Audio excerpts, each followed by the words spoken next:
Once upon a time, there lived a poor woodcutter who did not have enough food for his day. He had a beautiful young daughter, for children, and his old mother, who lived with him.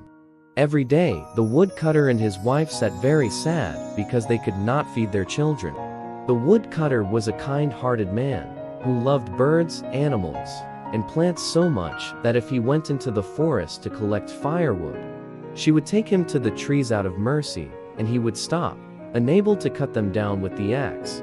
One day, a woodcutter discovered a strange tree deep in the forest, which he knew nothing about before.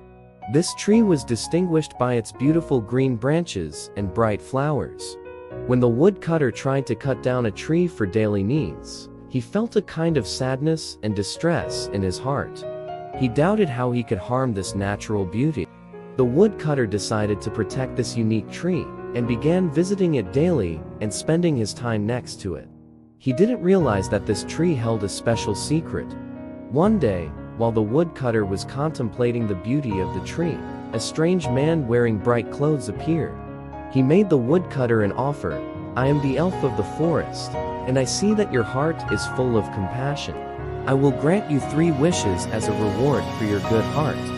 The woodcutter initially refused, but after a moment of contemplation, he asked that his financial circumstances be improved and that he be able to provide a good future for his family.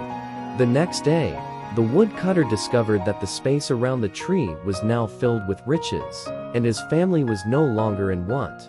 Every day, he thanked the woodcutter for the kind heart that made him understand the value of life and nature. As time passed, life for the woodcutter and his family became happier and more prosperous.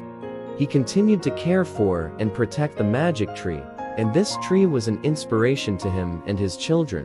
The woodcutter decided to encourage his family to participate in caring for nature, and together they started a small garden around their house using the principles of organic farming. They used the fertile land around the tree to grow different types of flowers and vegetables. This garden was not only a source of food, but also a place to relax and enjoy the beauty of nature. They also began to care for local birds and animals, and received frequent visits from different people. The garden and tree became the center of family activities, where they spent their time together in an atmosphere of joy and optimism. They also decided to share aspects of this wealth with the local community. So they provided flowers and vegetables to neighbors and those in need. In this way, the life of the woodcutter and his family turned into an adventure filled with love and care for nature and their environment. They had realized that true happiness comes not only from material wealth, but also from a deep connection with nature.